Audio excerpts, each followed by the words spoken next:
அதிமுக விட்டு புரட்சித் தலைவர் காலத்திலும் புரட்சித் அம்மாவுடைய காலத்திலும் எடப்பாடியாருடைய சமீப காலத்திலும் அதிமுக விட்டு வெளியேறவர்கள் அத்தனை பேரும் மீண்டும் மீண்டும் வந்துகிட்டு தான் இருக்காங்க. ஆகவே சென்றவர்கள் அத்தனை பேரும் வரக்கூடிய ஒரு சூழ்நிலை உருவாகும்.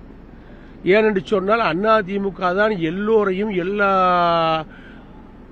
அரசியல் லீடர்களையும் உள்ளடக்கிய ஒரு இயக்கமாக பரிபூர்ணமாக ஜொலிக்கக்கூடிய இயக்கம். வந்தவர்களை அத்தனை பேரையும் வாழ வைத்திருக்கின்ற இயக்கம். ஆகவே அங்கு விரக்தி அடையக்கூடியவர்கள் அத்தனை பேரும் வாழ்வாதாரம் தேடி வாழ வேண்டி அதிமுகத்தான் மீண்டும் வருவார்கள். அதற்கான சூழ்நிலை வரும். சார் கைது நடக்குமா? கைது நடக்கிறது, சிறைக்கு செல்வது, படிக்கட்டுகளில் கோர்ட்டு படிக்கட்டில் ஏறுவது, இதெல்லாம் அரசியல்வாதிகளுக்கு சகஜம்தான். ஆகவே அரசாங்கத்தினுடைய இரும்பு கரம் கொண்டு அடக்குகின்ற இந்த அரசியல் நடவடிக்கைகளை கண்டு அதிமுக ஒரு காலம் பயப்படாது.